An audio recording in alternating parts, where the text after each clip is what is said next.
Hello mga ka-GNL! So ngayon ko lang may upload ang part 2 dahil busy kasi sa work. So pangatlong araw na pala to ng aming bakasyon kaya lagi naghanap ng tag-adventure na lugar.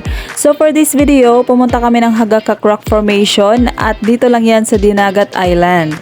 Inuna pala namin tong pinuntahan bago sa next destination kasi ito ay napakalayo kung galing sa pinag-stayhan namin. 7 AM pala kami nakarating dito at maagang-maaga pa talaga para makaiwas na din sa mga malalaking alon. At siniswerte pa rin talaga dahil maganda yung panahon.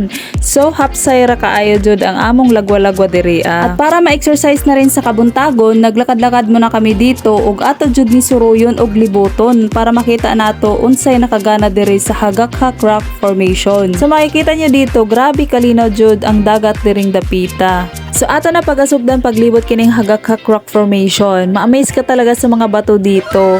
At believe jud ko sa atong creator na si Lord kay perting detalyado jud pagpurma sa mga bato diri.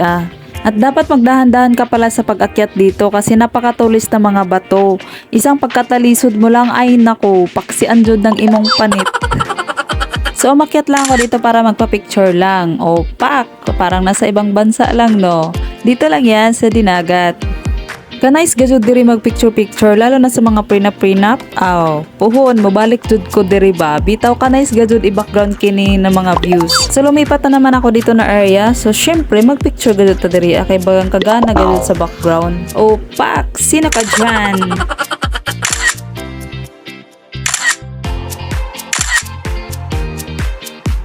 So meron pala ako nakita dito na bato na hindi ko alam kung ulo ba to ng unggoy or agila ba ang itsura. So dito na side, ma-figure out mo talaga na hugis hayop yung bato na nakapatong dito. So tuloy-tuloy lang ang ating paglalakad, medyo nakakahingal din kasi aakyat ka, bababa na naman. Kapagod din pero okay lang yon basta may ma-feature tayo sa vlog na ito.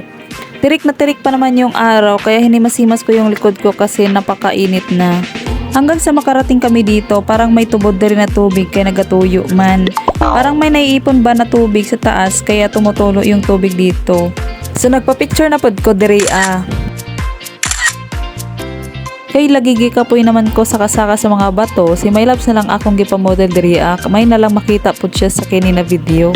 Dito na lamang kami nag-stop, hindi na namin sinagad pa pag-ikot dahil napapagod na talaga ako at napakainit na rin. O diba, nagpusing-pusing po siya diya So ayun na nga, wala na akong magawa, edi sumayo-sayaw na lang ako dito parang timang. Kung ano-ano na lang yung ginagawa ko dito. O diba, ang kulit. So ato na lang ni kantahan kay naaman daw kuno siya sa waters. Make me sweat, make me harder, make me lose my breath, make me water. Uhaway angay. So ayan, bumalik na kami at dadaan muna ako dito sa may berhen kasi magdadasal muna ako ng mataimtim, may na lang matupad ang ating mga pag-ampo. At meron pala ditong bahay, bagong gawa, siguro bahay to na nagbabantay dito. So ayan, fast forward, so pabalik na kami sa sinasakyan namin. At pupunta na naman kami sa ibang destinasyon, ayun ay ang Blue Lagoon, na isa sa mga pinapangarap kong puntahan na tourist spot dito sa Dinagat Island. So lipay na pod si Inday kay naa na pod siya ay maadtoan na nindot na lugar.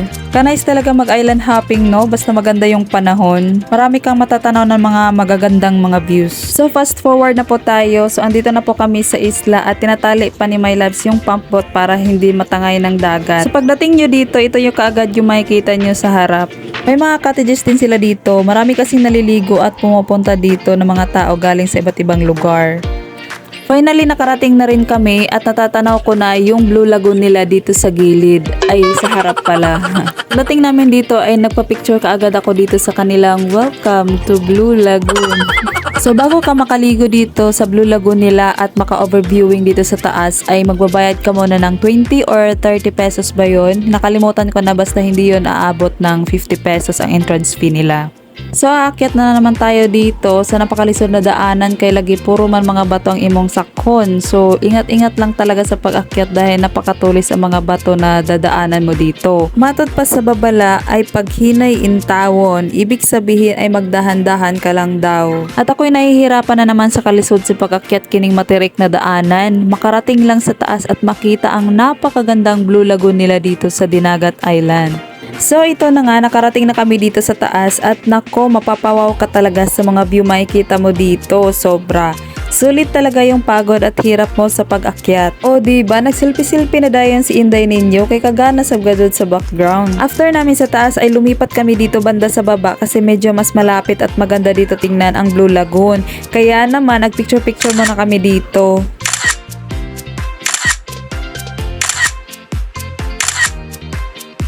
So napakalinaw naman ang dagat, sarap naman maligo dito. Gusto ko sana sumakay ng floating cottage papunta sa gitna kasi maraming tao nag-rent. 200 per hour pala yung floating cottage nila dito. So hanggang dito na lamang yung video namin guys. So thanks for watching!